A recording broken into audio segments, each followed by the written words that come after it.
In 1950, there was a phenomenally gifted black woman who was hosting her own television show 36 years before Oprah Winfrey went into national syndication. And her talent and her skills made her rich and famous. She was a piano prodigy, an accomplished performer, and fought and won an early civil rights case. And if you don't know who I'm talking about, recognize that that is by design. She was the victim of a smear campaign that made the attempt to write her out of history. I'm Dr. Miller, your TikTok TV historian, and this is Women's History Month.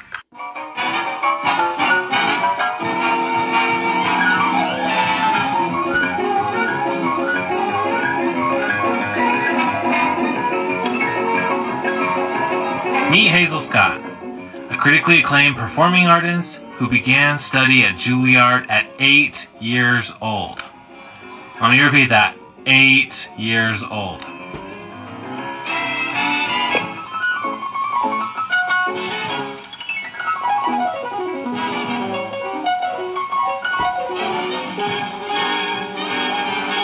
"1950 was an especially big year for Hazel. She successfully sued a restaurant for denying her service because she was black. The restaurant tried to argue that she was rude and impolite, and that's why they denied her service. But her attorney produced a surprise witness, and she won.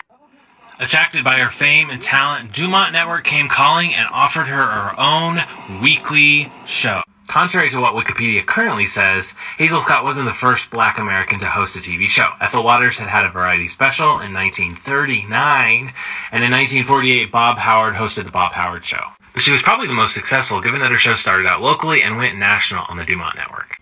Everything was going right for Hazel Scott until the right-wing journal Counterattack published a pamphlet called Red Channels, a report on communist influence in radio and television, destroying the promising career of this young woman.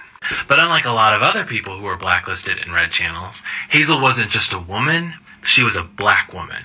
And because of that, her blacklisting was way more definite and final. You can see that in the change in newspaper headlines, going from celebrating her phenomenal successes to really dehumanizing her. Ever an activist, she organized a boycott against the industry for what it had done.